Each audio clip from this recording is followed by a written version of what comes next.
Feminism அப்படிங்கிறதுக்கான பொருள் வந்து நம்மளுடைய புரிதல் மேம்பட மேம்பட நம்ம அதை இன்னும் செழுமைப்படுத்திக்கிட்டே வரும். இப்போ நம்ம என்ன ஜென்ரலாக சொல்லுவோம் அப்படின்னா, ஆண்களுக்கு இருக்கக்கூடிய உரிமைகளும் சுதந்திரங்களும் பாலினத்தின் காரணமாக திருநர்களுக்கும் பெண்களுக்கும் மறுக்கப்படுதுன்னு வச்சுக்கோங்களேன். மறுக்கப்பட்ட உரிமைகளே நம்ம கேட்குறோம். அதை நம்ம வந்து ஃபெமினிசம் அப்படின்னு நம்ம வந்து சொல்கிறோம். உரிமையை கேட்குறோம் அப்படின்னு நம்ம சொல்கிறோம். இப்போ ஃபெமினிசம் அப்படிங்கிறதுக்கான டெஃபினேஷனை வந்து இன்னுமே செழுமைப்படுத்தி என்ன சொல்கிறாங்க அப்படின்னு சொன்னால், மறுக்கப்பட்ட உரிமைகளை சுதந்திரத்தை யாரெல்லாம் கேட்கிறார்களோ அவர்கள் எல்லாருமே ஃபெமினிஸ்ட்.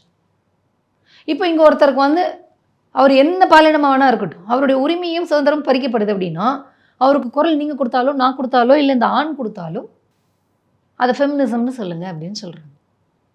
பாலினத்தின் பிரகாரம் பெண்கள் குரல் கொடுக்கறனால அதை ஃபெமினிசம்னு சொல்லாதீங்க. உரிமைகளுக்காக குரல் கொடுப்பவர்களே ஃபெமினிசம்னு சொல்லுங்க அப்படின்னு டெஃபினேஷனை வந்து இன்னுமே செழுமைப்படுத்திக்கிட்டே வராங்க. அப்போது உரிமை மறுக்கப்படுது, என்னோட அடிப்படையாக நான் சுவாசிக்கிறேன், அதை கூட நீ வந்து இப்படி பார்த்துக்கிட்டு இருக்கிற என்னை வந்து என்னால் ஒரு ஃப்ரீ ஹேண்டாக நடக்க முடியலையே.